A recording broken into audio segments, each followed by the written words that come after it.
अगर सामान्य जानकारी होता है वो बोटनिकल नेम, गुणसूत्र, कुल, इनके बारे में बात कर रहे हैं। तो देखो जो मक्का होती है, मक्का, इसको इंग्लिश में बोलते हैं क्या, मैच। क्या बोलते हैं बेटा, मैच।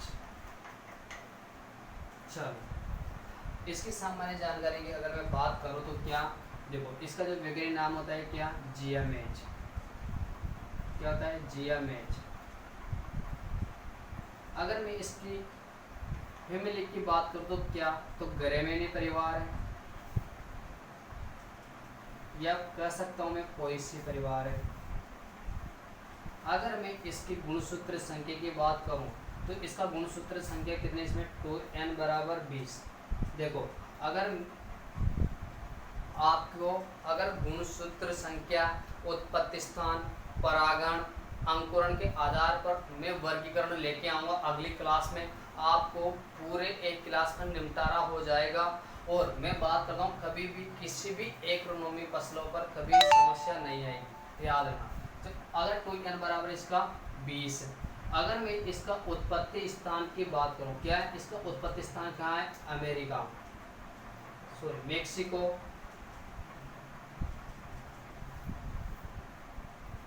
या यूएसए भी इसका उत्पत्ति स्थान माना जाता है। चलो अगर मैं इसके बात करूं आगे, इसका जो परागण होता है तो इसमें पर परागण पाया जाता है। कैसा परागण, इसमें पर परागण, क्योंकि ये प्रोटो एंड्री अवस्था पाई जाती है इसमें। कौन सी, प्रोटो एंड्री अवस्था पाई जाती है। चलो प्रोटो एंड्री अवस्था क्या होती है, प्रोटो एंड्री अवस्था वो होती है कि उसमें मादा भाग से पूर्व जो नर भाग पहले परिपक्व हो जाता है उसे क्या कहलाता है, प्रोटो एंड्री अवस्था कहलाता है। अगर मैं आगे की ओर बात करूं तो क्या, देखो इसका जो पुष्पगरम होता है, इसका पुष्पगरम होता है, इसमें टेसल, दो पुष्पगरम होता है, एक तो टेसल एक सिल्क। मैं टेसल और सिल्क की आगे से आगे डिटेल में बात करूंगा। अगर मैं इसकी फल प्रकार की बात करूं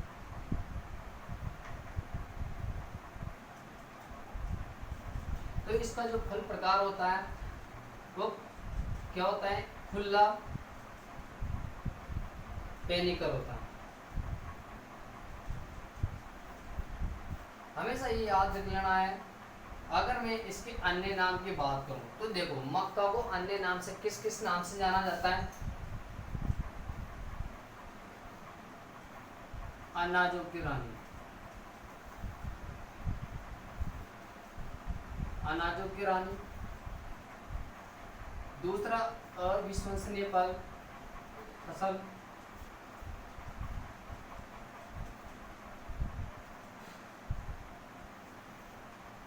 अविश्वसनीय फसल के नाम से जाना जाता है। अगर मैं तीसरा नाम की बात करूं तो क्या, इसे नॉन टिलर प्लांट के नाम से भी जानते हैं। नॉन टिलर प्लांट के नाम से भी जाना जाता है। अगर मैं और बात करूं तो इसे अपन फसलों का ड्रोसोफिला,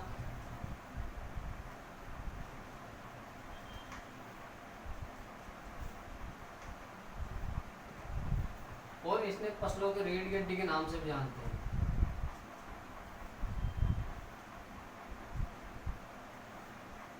रीढ़ की हड्डी के नाम से भी जाना जाता है।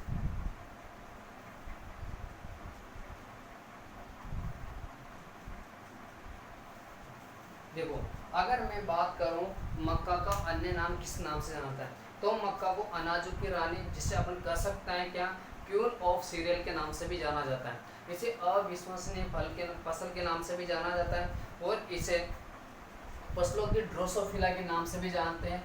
और अगर इसे मैं कह सकता हूँ तो क्या, तो अमेरिका के रीढ़ की हड्डी के नाम से जानते हैं। किसके, तो अमेरिका के रीढ़ की हड्डी के नाम से भी जाना जाता है। अगर मैं बात करूँ इसका वैज्ञानिक नाम जिया मैच है, कुल ग्रेमेनी परिवार है, 2n बराबर 20 है, इसका उत्पत्ति मेक्सिको है ना। और इसका जो अगर फल प्रकार की बात करूँ, खुला पेनिकल होता है। जैसे मैं बात करूँ मक्का का पौधा देखा होगा आपने, ऐसे होता है, इसमें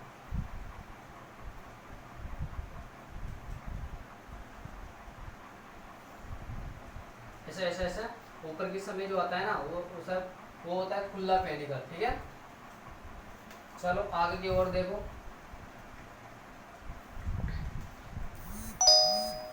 और आगे अगर मैं बात करूं किसकी अन्य नाम हो गया, देखो आगे अगर मैं बात करूं, देखो मक्का जो होता है ना, मक्का में अगर मैं बात करूं सामान्य जानकारी की, तो इसमें कार्बोहाइड्रेट जो होता है, कार्बोहाइड्रेट में 70% के लगभग कार्बोहाइड्रेट पाया जाता है। और अगर मैं 10 से 11% के लगभग अगर मैं बात करूँ तो प्रोटीन पाई जाती है। कितनी प्रोटीन, अगर जो प्रोटीन पाई जाती है तो प्रोटीन को जो क्या नाम से पाई जाती है, जीन प्रोटीन पाई जाती है। प्रोटीन का क्या नाम है, तो किस नाम से जानते हैं प्रोटीन को, जीन के प्रोटीन के नाम से जाना जाता है। और अगर मैं बात करूँ 3 से 5% वसा पाई जाती है। कितना, 3 से 5% वसा पाई जाती है। यह मक्का का संगठन है ना। और आगे मैं बात करूं क्या, क्योंकि जो कार्बोहाइड्रेट होता है तो कार्बोहाइड्रेट मक्का में के दाने में किस रूप में होता है, तो स्टार्च के रूप में। किस रूप में, ये तो स्टार्च के रूप में पाया जाता है। अगर मैं बात करूं, देखो अनाजों की रानी क्यों कहा जाता है, चलो ये बताओ सबसे पहले अनाजों की रानी क्यों कहा जाता है। क्योंकि जो कहा जाता है मक्का एक ऐसा पादप है ग्रेमिनी परिवार में जो सबसे ज्यादा अनाज वर्गीय परिवार में सबसे ज्यादा उत्पादन देने की क्षमता रखती है, इसलिए इसे अनाजों की रानी कहा जाता है। अगर मैं बात करूं अमेरिका की रीढ़ की हड्डी की, क्योंकि यूएसए में सबसे ज्यादा उत्पादन होता है किसका, मक्का का। मक्का को पालतू सूअरों को खिलाने के लिए किया जाता है, इसलिए रीढ़ की हड्डी के नाम से जानते हैं। अगर मैं इसकी बात करूं किसकी, फसलों का ड्रोसोफिला। फसलों को ड्रोसोफिला क्या है कि अपने सस्य फसलों में सर्वाधिक अनुसंधान, अगर अनाज वर्गीय परिवार सबसे ज्यादा अनुसंधान कार्य होता है किस पे होता है, तो मक्का पर, इसलिए इसे ड्रोसोफिला के नाम से भी जाना जाता है। अगर मैं बात करूं, क्योंकि इसे दूसरा नाम इसे साइलेज के नाम से भी जानते हैं, इस नाम से साइलेज के नाम से जाना, क्योंकि मक्का का जो मक्का या ज्वार इनके जो तना होता है, क्या होता है बेटा, जो तना होता है, तना जो होता है उनमें क्या होता है, सरगरा पाए जाते हैं। क्या पाए जाते हैं, सरगरा पाए जाते हैं, इसलिए इसका साइलेज बनाने के लिए में भी काम में लिया जाता है। और अगला केस क्या है अपने पास, देखो क्योंकि मक्का होती है ना, मक्का में एक सरगरा होती है, मक्का का जो मीठापन होता है, जो सरगरा पाई जाती है उसको बोलते हैं डेक्सट्रोज।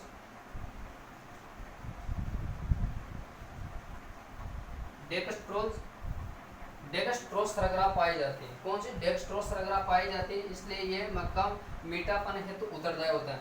क्योंकि हमेशा मक्का के दाने में डेक्सट्रोज सरगरा उपस्थित होने के कारण ये चिकित्सा उद्योग में या बायोडीजल के रूप में भी इसको उपयोग में लाया जाता है। और अगला केस क्या है, देखो अगला केस अपने पास क्या है, चलो अगर मैं सामान्य जानकारी की और बात करूं, देखो जो मक्का होते हैं, अगर मैं मक्का का वर्गीकरण की बात करूं तो देखो आगे क्या है, क्योंकि मक्का सबसे ज्यादा, अगर मैं बात करूं अपने भारत में सबसे ज्यादा आंध्र प्रदेश में उगाई जाती है, किसके लिए, कुक्कुट पालन के लिए।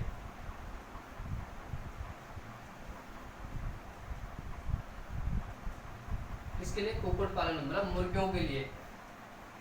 अगर मैं बात करूँ मक्का जो है, मक्का में विटामिन ए की मात्रा भी सबसे ज्यादा होती है, क्योंकि विटामिन ए का स्रोत होने के कारण इसे मुर्गियों के लिए खिलाई जाती है ना। अगर मैं मक्का के वर्गीकरण की बात करूँ तो क्या, देखो आगे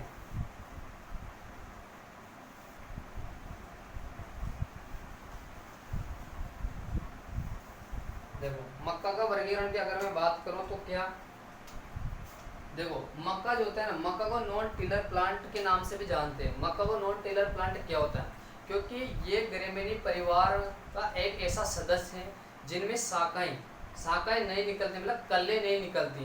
कल्ले नहीं निकलने के कारण से नॉन टिलर प्लांट के नाम से भी जाना जाता है। और अगर मैं बात करूं तो जो मक्का होती है, मक्का में लाइसिन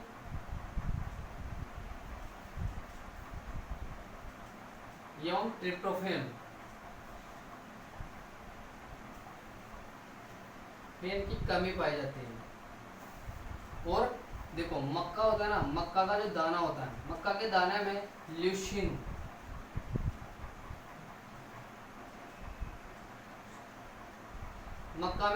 की मात्रा ज़्यादा होती है।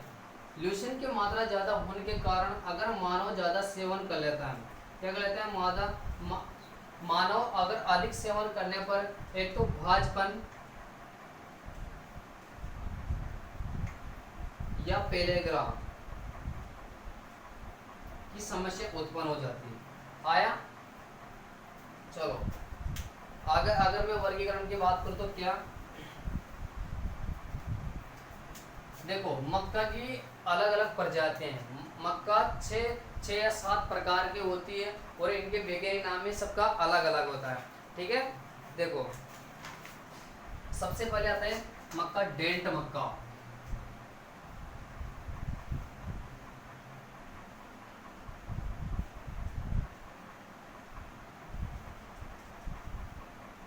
डेंट मक्का होता है। और इसके बाद आते हैं अपने पास क्या, फ्लिंट मक्का।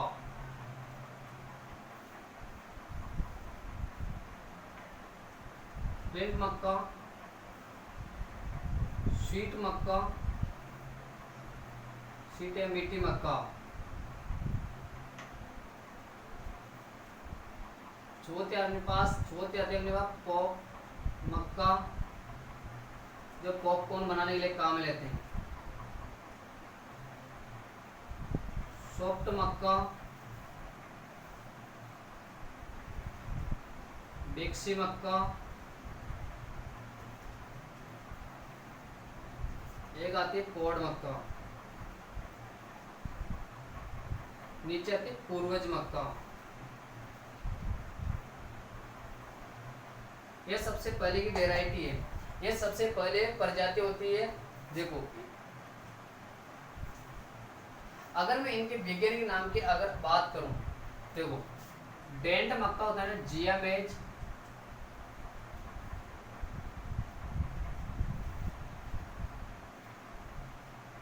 एंडेड टाटा। ये सबसे ज्यादा जो है ये यूएसए में, सबसे ज्यादा ये यूएसए में उगाई जाती है सूअरों को खिलाने के लिए। इसके लिए सूअरों को खिलाने के लिए आया। फ्लिंट मक्का जो होता है, फ्लिंट मक्का अगर मैं कहूँ तो जिया मेज। अगर मैं फ्लिंट मक्का को FB से लिखूं, FB कोई दिक्कत, तो देखो जिया मेज, एंडोराटा, इंडू से इंडिया, है ना। तो याद ना, ये सबसे ज्यादा इंडिया में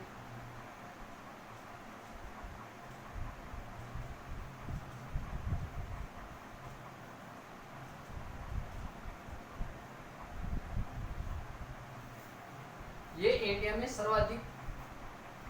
सर्वाधिक उगाई जाने वाली मक्का होती है।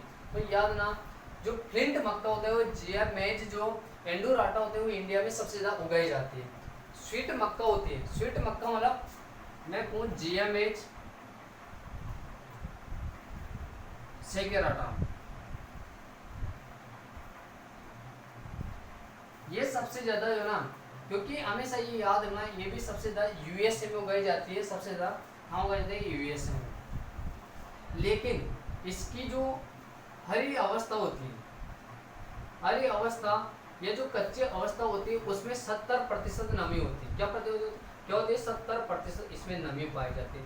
लेकिन मैं कह सकता हूँ हरी अवस्था पर भी इसमें 3% शर्करा पाई जाती है ना। सबसे ज़्यादा मीठी होती है, इसलिए स्वीट मक्का बोलते हैं। अगर मैं बात करूँ पोम मक्का, तो जो पोम मक्का होता है जिया मेज, एवराटा, ये पॉपकॉर्न आते हैं ना अपने भारत में, पॉपकॉर्न खाते हैं राजस्थान में, पॉपकॉर्न बनाने के लिए उपयुक्त है। अगर मैं बात करूं पॉपकॉर्न बनाने के लिए, अगर मैं बात करूं ना, तो पॉपकॉर्न बनाने के लिए अगर टेम्परेचर की बात करूं तो तापमान जो होता है वो कितना होता है, तो 170 से 175 डिग्री सेल्सियस तापमान उपयुक्त माना जाता है इसके लिए। अगर मैं बात करूं तो देखो सॉफ्ट जो मक्का होता है ना बेटा, सॉफ्ट मक्का वो होता है क्या है, सॉफ्ट मक्का, जिया मेज, एमाइलेशिया,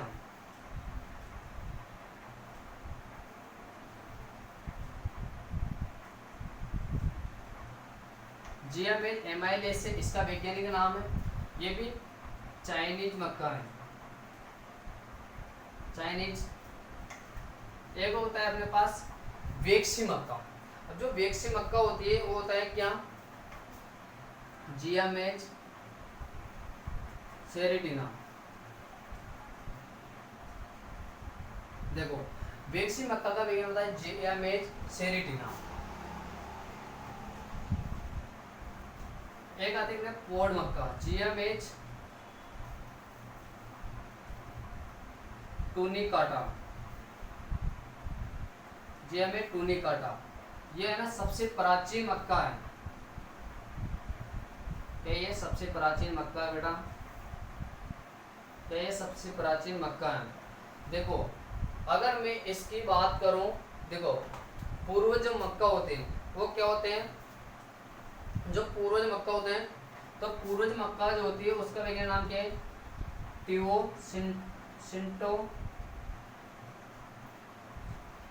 थियोसिंटे यूक्लाइना मेक्सिकनो।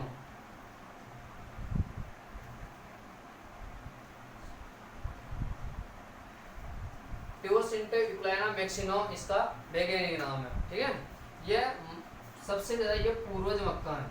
मक्काओं की जो पूर्वज मक्का माने जाते हैं सबसे पहली प्रजाति यही है। इनसे ही इन प्रजातियों को क्या करा है, डेवलप वही है ना, आया।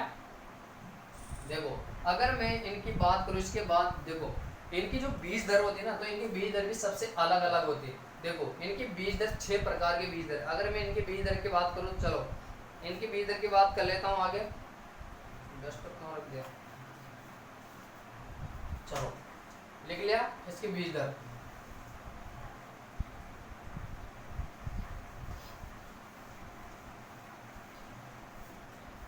अगर मैं सीड रेट की बात करूं,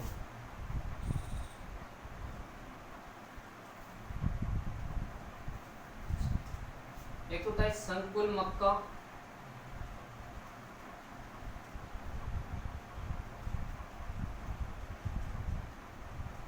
संकर मक्का, रवि मक्का। ठीक है, संकुल मक्का, संकर मक्का, रवि मक्का। और अपने पास दूसरी मक्का होती है क्या, पौ मक्का,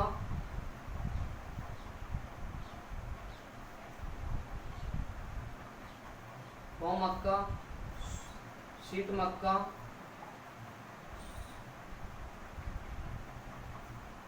मतलब मिट्टी मक्का। और होती है एक अपने पास चारे वाली,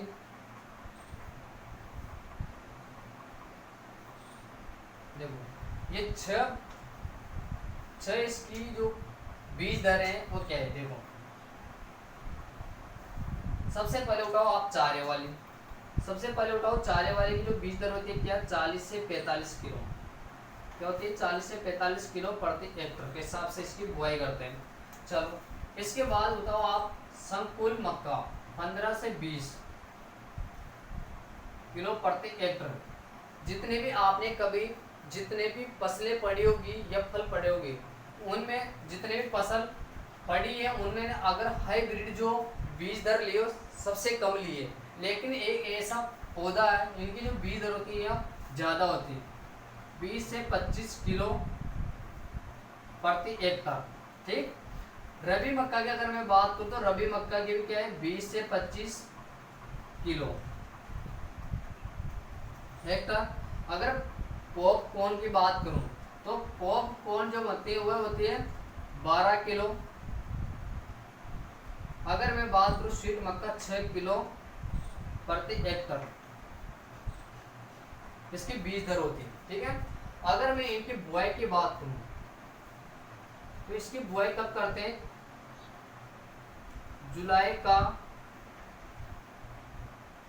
प्रथम सप्ताह, जुलाई का प्रथम सप्ताह में इसकी बुआई कर देते हैं। ठीक है, चलो आगे की अगर मैं बात करूं तो देखो सबसे पहले मक्का में आता है सेलिंग। क्या सेलिंग,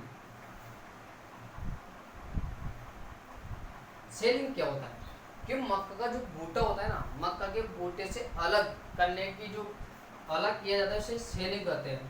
देखो, अगर जो बूटे से दाने को अलग करने का जो यंत्र आता है वो क्या होता है, सेलर यंत्र आता है। किस यंत्र से करते हैं, सेलर यंत्र से करते हैं। अगर मैं बात करूं मक्का में जो सेलिंग, अगर मैं बात करूं मक्का में सेलिंग प्रतिशतता की बात करूं, प्रतिशतता की बात करूं तो कितना 80 से 85% के लगभग पाई जाती है। अगर मैं और बात करूं, देखो मक्का जो होता है ना, मक्का में आते हैं सबसे पहले क्यूपियम मक्का, क्यूपियम मक्का लिख लिया।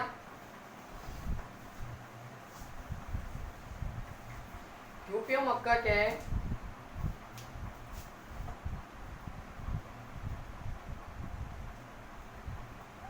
क्यूपियम मक्का का पूरा नाम क्या है,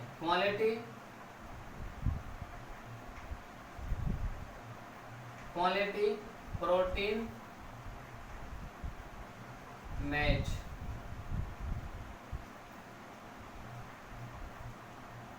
ये तो इसका पूरा नाम। क्यूपियम मक्का जो होती है ना, इसकी क्या विशेषता है, क्योंकि इसमें एक लाइसिन एवं ट्रिप्टोफैन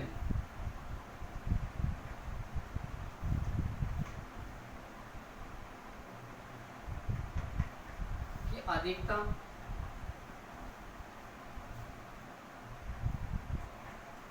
लाइसिन और ट्रिप्टोफैन जो है उसकी अधिकता पाई जाती है।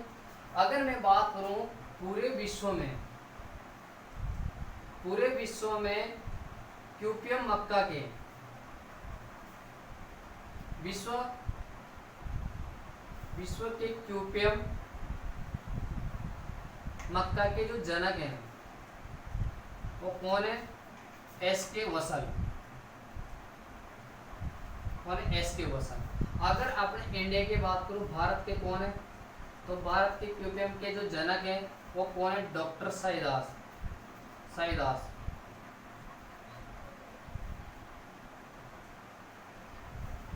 डॉक्टर साईदास की क्या है, जनक माना जाता है। अगर मैं बात करूं क्यूपियम मक्का जो थे, क्यूपियम मक्का जो होती है, क्यूपियम मक्का जो बनाई थी तो उनमें जो जीन काम में लिया गया था, जीन डाले गए थे क्यूपियम मक्का में। जो जीन तो कौन कौन से जीन थे, एक तो था ओपेक 2,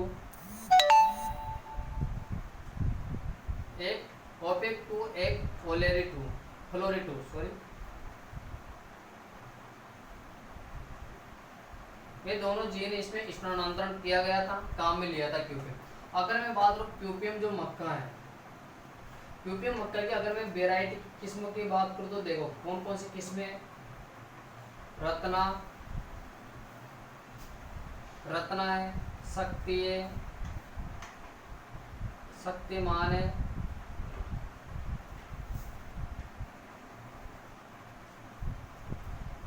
रत्ना, शक्तिमान है, प्रोटीना है। ये सभी जो है क्यूपियम मक्का के जो किसके बारे में जानकारी है। देखो क्यूपियम मक्का क्वालिटी प्रोटीन, इसमें प्रोटीन की मात्रा ज़्यादा होती है, इसमें लाइसिन और ट्रिप्टोफैन की अधिकता पाई जाती है ना। तो अगर मैं बात करूं तो इसमें जो जीन डाले गए थे, इसमें 2 जीन काम में लिया गया था, एक तो ओपेक 2, एक फ्लोरी 2, इसमें जीन डाले गए थे।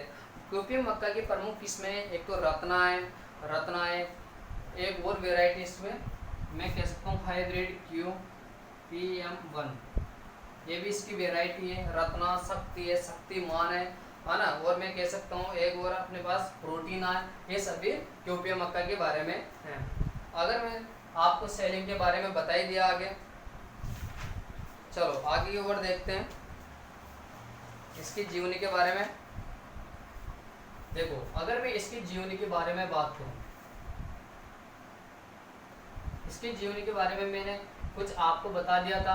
तो देखो इसमें 2n बराबर 20 गुणसूत्र संख्या बता दी, इसका पुष्पक्रम बता ही दिया, इसका फल प्रकार बता ही दिया। अगर मैंने इसका परागण बता ही दिया,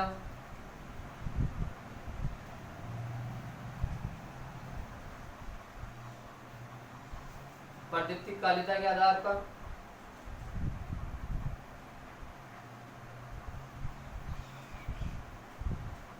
आधार पर, कैसा पादप है? डीएनपी पादप। दिवस निष्प्रभावी पादप है। पर परागण पाया जाता है। फल प्रकार हुए खुला पेनिकल,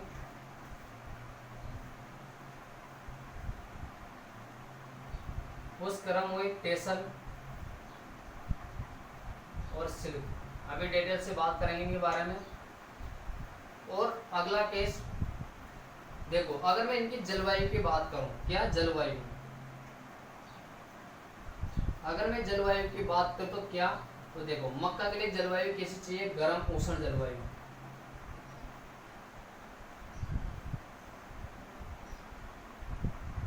गर्म एवं उष्ण जलवायु की आवश्यकता होती है। देखो ये कैसा, क्योंकि हमेशा याद रखना है मक्का जो है ना एक खरीफ की फसल है। कैसे? ये खरीफ की फसल है।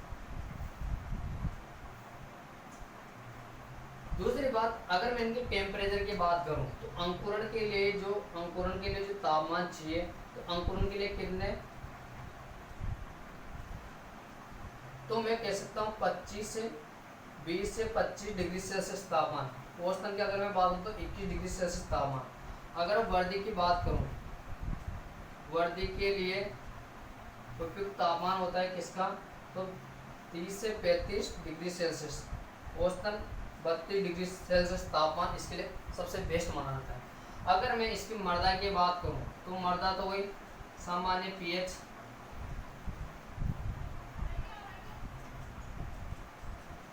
दोमट मृदा,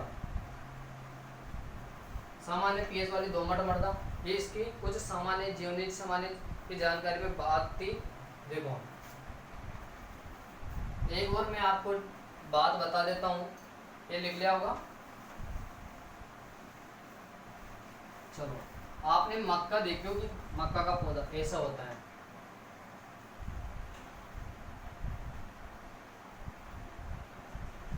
यहाँ से जड़ें निकली होती हैं, इसको बोलते हैं अपन प्रोप जड़ें, प्रोप या बेस जड़ें। क्या बोलते हैं इसे? प्रोप या बेस जड़ें। इनका उद्देश्य होता है क्या? पौधों को सहारा प्रदान करना, सहारा प्रदान करना। क्या होता है? पौधों को सहारा प्रदान करना। इसकी पत्तियां हैं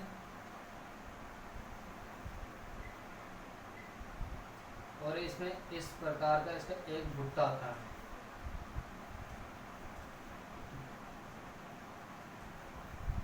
जैसे मुच्छे निकली रहती है, इसको बोलते हैं मादा, मादा भाग। क्या होता है इसका? मादा भाग। इसको अपन बोलते हैं सिल्क। क्या बोलते हैं? सिल्क। अब जो सिल्किंग बोलते हैं,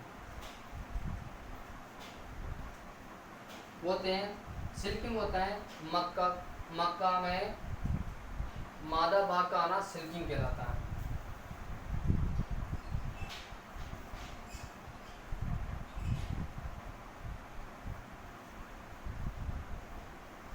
ये होता है नर भाग।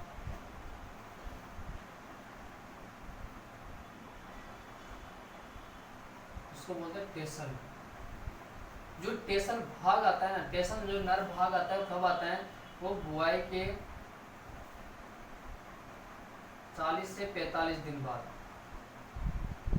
40 से 45 दिन बाद, 40 से 45 दिन बाद ये आता है। अगर मैं बात करूं टेसल और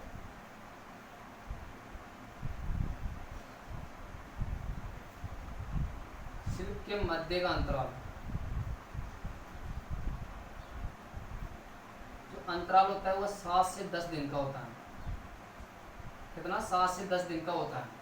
ठीक है, इसके बारे में कुछ सामान्य जानकारी थी। ठीक है, लिख लो।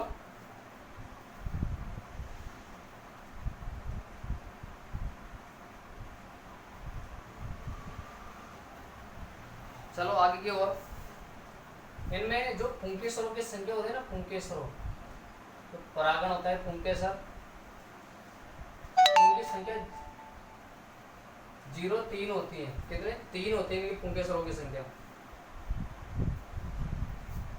लिख लिया। अगर मैं इनके उत्पादन के आधार पर अगर मैं बात करूं, किसके आधार पर? उत्पादन के आधार पर। अगर मैं उत्पादन के आधार पर देखूं तो पूरे विश्व में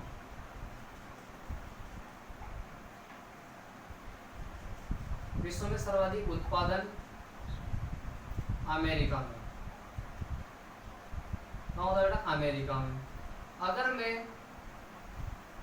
भारत की स्थिति देखूं तो पूरे विश्व में भारत कौन से स्थान पर आता है? तो 7वां स्थान पर है। कौन से स्थान पर? 7वां। अगर मैं भारत की बात करूं तो एक तो आता है क्षेत्रफल, एक आता है उत्पादन, एक आता है उत्पादकता।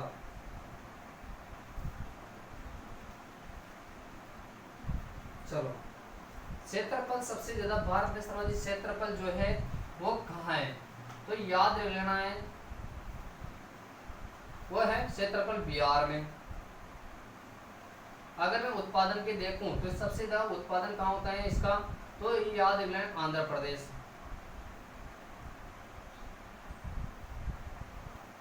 उत्पादकता जो तमिलनाडु,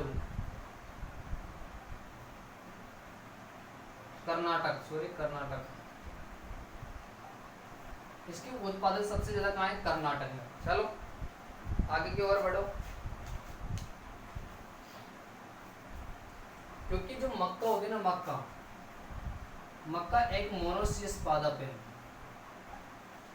क्या है? एक मोनोसियस पादप। मोनोसियस मतलब होता है द्विलिंगी। द्विलिंगी का मतलब होता है क्या? तो क्योंकि नर और मादा एक ही पौधे पर उपस्थित होते हैं, उससे क्या करते हैं? अपन मोनोसियस पादप कहलाता है। चलो आगे की ओर।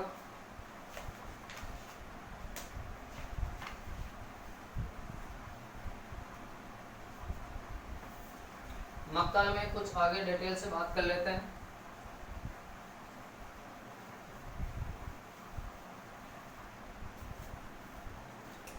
अगर मैं मक्का में बुआई की बात करूं, बुआई के समय की बात करूं, तो इसकी जो बुआई का समय होता है वो जुलाई का प्रथम सप्ताह में। अगर मैं मक्का में R/P की बात करूं तो R/R रखा जाता है 60 सेंटीमीटर। अगर P/P की बात करूं तो वो 20 सेंटीमीटर इस पर रखा जाता है। टोटल पौधे लगते हैं कितने? 66,466 पौधे, ये पौधे लगते हैं, याद रख लेना। ठीक है, बीज दर की अपनी बात होगी। अगर मैं बात करूं रबी, देखो अगर मक्का की अगर रबी की बुआई करें, किसकी? रबी की। तो रबी की जो बुआई है ना, रबी की बुआई भारत में तो कहाँ की जाती है? बिहार में। देखो अपने भारत में रबी की जो रबी मक्का उगाई जाती है कहाँ? बिहार में। जबकि अपने राजस्थान में बांसवाड़ा में, जबकि अपने कहाँ होती है? बांसवाड़ा में की जाती है। अगर मैं इसकी बात करूँ किसमें? रबी में। अगर रबी में बुआई करो तो कब? 15 अक्टूबर से 15 नवंबर को बुआई कर दो।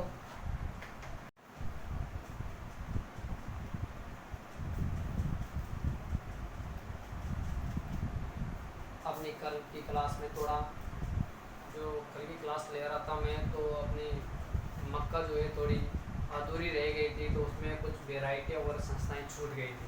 तो आज अपन इसके बारे में डिस्कस करेंगे।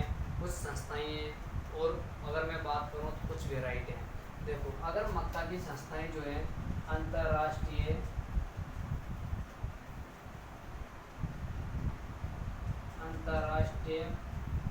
गेहूं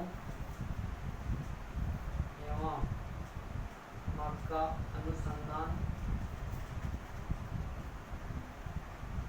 संस्थान है वो कहाँ है? मेक्सिको। बेटा मेक्सिको, मेक्सिको ये यूएसए में। दूसरी अपने पास मक्का अनुसंधान जो संस्थान है, मक्का अनुसंधान संस्थान कहाँ है? पूसा नई दिल्ली में। हाँ बेटा पूसा नई दिल्ली में आया।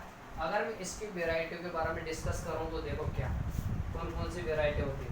सबसे पहले आती है मिट्टी मक्का,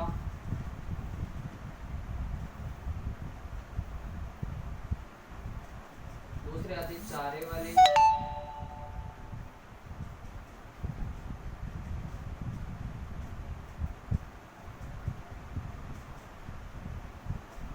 तीसरा आते हैं अपने पास क्या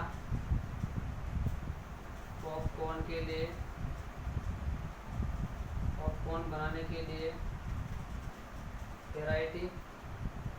चौथे आते हैं अपने पास क्या यूपीएम मक्का, है ना। और पांचवा आते हैं अपने पास एमपीपीयूटी से विकसित है, महाराणा प्रताप विकसित है के द्वारा विकसित है। देखो मीठी मक्का होता है शुगर 75, प्रिया प्रिया माधुरी। ये जो वेराइटी होती है कौन सी होती है? मीठी मक्का होती है। अगर मैं चारे वाली की बात करूँ तो अफ्रीकन टाल जो है ना, जो ये वेराइटी होती है अफ्रीकन टाल चारे के लिए सबसे उपयुक्त वेराइटी होती है। अब अगर पॉपकॉर्न बनाने के लिए अगर मैं बात करूँ तो कौन सी होती है? अंबर वेराइटी जो है पॉपकॉर्न बनाने के लिए होता है। अगर यूपीएम मक्का की बात करूँ तो रत्ना,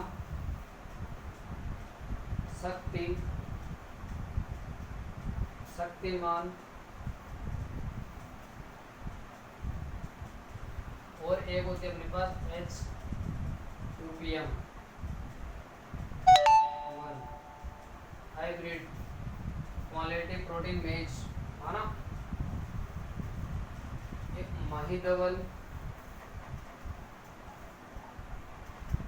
माही कंचन,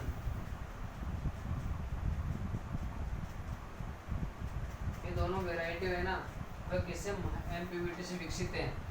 ठीक है, ये थोड़ी अपने कल के बारे में कुछ थोड़ा बहुत छूट गया था, है ना। एक और है अपने पास ARS एग्रीकल्चर रिसर्च स्टेशन जो है बांसवाड़ा से विकसित है ये वेराइटी, है ना। ये अपनी जो मक्का है पूरी मैंने पूरी डिटेल से आपको पढ़ा दी है। अब आपको मक्का के बारे में आगे कुछ नहीं पढ़ना है ना। मैंने जितने भी मक्का के बारे में पढ़ाया वो पूरे अपने लिए ये क्लास बहुत इम्पोर्टेंट है ना। इसको आप याद कर लेना। Thank you. बाकी अपन कल मिलते हैं। अगली क्लास में लेके आ रहा हूँ आपको परागण, स्वपरागण, अंकुरण के आधार पर और गुणसूत्र और उत्पत्ति स्थान के आधार पर मैं अगली क्लास एग्रोनॉमी में लेकर आ रहा हूँ, है ना। तो देखना आप, बहुत ही मज़ेदार क्लास है और उसमें कोई दिक्कत नहीं आएगी। Thank you.